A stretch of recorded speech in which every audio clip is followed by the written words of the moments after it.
Welcome my dear student, this is my third part of this video. Okay, let's continue the chapter with this topic, coagulation or loading. So this is the next method of separating solids in a liquid. Okay, sometimes the insoluble solids in liquids are not heavy enough to settle down. In this case we have to load the particles with certain chemicals to make them heavier. Alum फिटकरी is one such chemical. सब ऐसा क्या होता है कि insoluble liquids solids liquids heavy enough heavy होने के बाद सेटल नहीं होते. ऐसे केस में क्या हो जाता है कि जो पार्टिकल्स हैं, ठीक है, उनको कुछ दे करके, कुछ केमिकल दे करके उनको सेपरेट किया जाता है.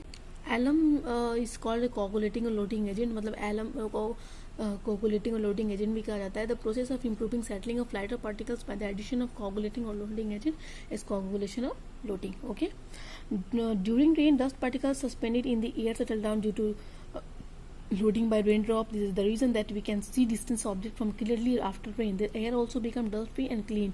Similarly, when we sprinkle water on a dusty floor, water loads on the dust particles and dust particles settle down and do not rise up so long as they remain wet. Rain के समय क्या होता है कि dust particle air में settle नहीं हो पाते, मतलब लोड रहते हैं रेन ड्रॉप्स के थ्रू. इसी कारण से हमें डिस्टेंट ऑब्जेक्ट्स कुछ देर बाद दिखाई देते हैं. यही ये क्या करता है, डस्ट भी कर देता है, क्लीन कर देता है एयर को. इसी तरह हम जब एक डस्टी फ्लोर पे, मतलब कि कोई गंदे फ्लोर पे पानी छिड़कते हैं तो वाटर लोड कर लेता है डस्ट पार्टिकल्स को. वो पार्टिकल सेटल डाउन हो जाते हैं और वो हमें नहीं दिखते हैं, मतलब गीले नहीं दिखते. फिल्ट्रेशन है दूसरा process. Sedimentation decantation can not remove very fine particles of the solid. जैसे कि मैंने स्टार्टिंग में ही बताया आपको कि कुछ प्रोसेस ऐसे होते हैं जिनको रिपीट और कुछ अलग मेथड्स में रिपीट करने के बाद वो प्यूरिफाइड होते हैं. तो सेडिमेंटेशन और डिकंडेशन वेरी, मतलब कि एकदम फाइन पार्टिकल्स को रिमूव नहीं कर सकता. Filtration is use to remove fine particles. Filtration use किया जाता है उस फाइन पार्टिकल्स को रिमूव करने के लिए.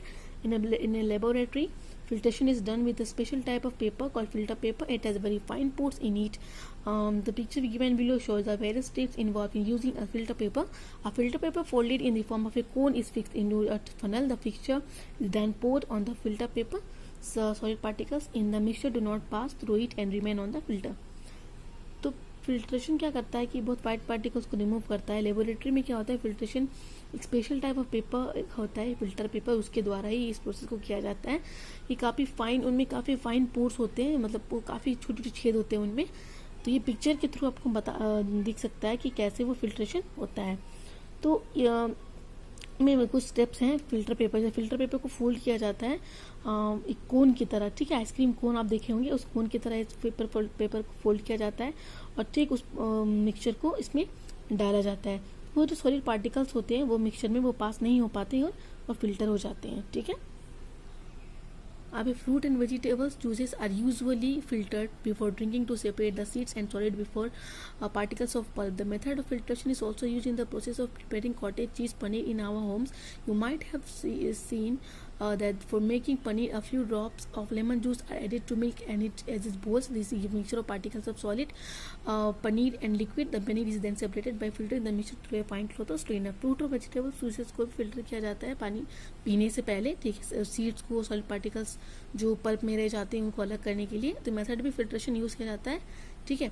यहाँ तक कि आप घर में जब चीज़ यानी कि पनीर बनाते हो तो आपने देखा होगा कि पनीर बनाने वक्त कुछ बूंद लेमन जूस का डाल देते हैं ताकि बॉयल होने के समय उससे क्या होता है कि लिक्विड मतलब और पनीर अलग हो जाते हैं. उसके बाद हम पनीर को हम फिल्टर कर लेते हैं मिक्सचर को, और वो फाइन कपड़े से, पतले कपड़े से हम उसको छान लेते हैं, उसको अलग हो जाता है. अब evaporation, the process of conversion of water into water vapour को इवापोरेशन.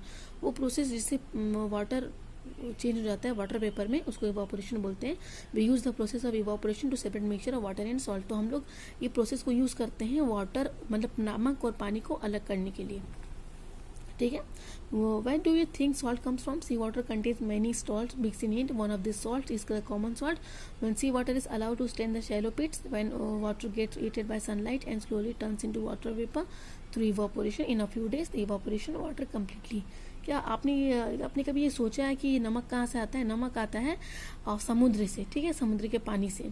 काफ़ी वो सॉल्ट मिक्स होते हैं उसी से. उसमें से एक सॉल्ट आता है कॉमन सॉल्ट, इसको हम लोग खाते हैं. तो सी वाटर अलाउ करता है, मतलब सैलो पिट, मतलब कि जब समुद्र की लहरें जब किनारे पे आती हैं तो वो एक शैलो पिट्स, मतलब एक चट्टान की तरह, छोटी चट्टान की तरह बनाई जाती है. ठीक है. वही तो वही वाटर क्या करता है कि गर्म करता है हीट से, सनलाइट से, उसको धीरे धीरे वो वाटर वेपर इवापोरेशन के थ्रू चला जाता है और कुछ दिन बाद वाटर इवापोरेट होके कंप्लीटली सॉलिड सॉइल को छोड़ करके चला जाता है इस तरह से, ठीक है, कॉमन सॉल्ट। उसके बाद हम उस जगह से लेकर के प्योरीफाई कर दिया जाता है। अब distillation is the process of conversion of a liquid into vapour which is subsequently condensed into liquid. Distillation एक ऐसा प्रोसेस है जिसमें लिक्विड यानी कि लिक्विड को वेपर में चेंज किया जाता है, ठीक है। This method is use to obtain water and some other liquid in the purest form to be use in medicine. Remember that the water we use for drinking is not 100% pure, it has some minerals dissolved in it. These minerals are necessary for maintaining good health. ये method use किया जाता है water और कुछ other liquid को यानी कि purest form में यूज़ करने के लिए एज ए मेडिसिन, ठीक है। मेडिसिन में याद है कि ये याद रखना ज़रूरी होता है कि वाटर जो हम लोग ड्रिंकिंग मतलब पीने के लिए यूज़ करते हैं वो 100% प्योर नहीं होता है, उसमें भी बहुत सारे मिनरल्स घुले हुए रहते हैं। वो मिनरल्स भी ज़रूरी होते हैं हमारे मतलब हमारे हेल्थ को मेंटेन करने के लिए। The process of distillation is use to separate liquid at the boil at a different temperature. For example alcohol boils at 80 degree Celsius and water 100 degree Celsius, so they can be easily separated through distillation. Alcohol boils at 180 degree Celsius and begins to change into vapour at this temperature. Distillation का जो process है वो separate करते हैं liquids यानी कि boil किया हुआ जो लिक्विड होता है उस टेम्परेचर के थ्रू। जैसे कि अगर अल्कोहल जो है वो 80 डिग्री पे बॉयल होता है और वाटर 100 डिग्री पे, इसीलिए इजीली सेपरेट हो जाता है डिस्टिलेशन के थ्रू। अल्कोहल 80 डिग्री पे बिगिन होता है और चेंज होते होते वो धीरे वो टेम्परेचर पे बदल जाता है।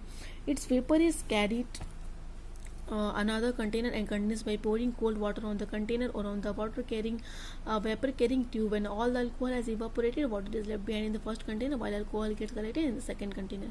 तो क्या होता है कि वाटर वेपर कैरी करता है, ठीक है, अनदर कंटेनर को, उसके बाद कंडेंस होकर वो कोल्ड वाटर को अदर में पोर कर देते हैं ट्यूब में।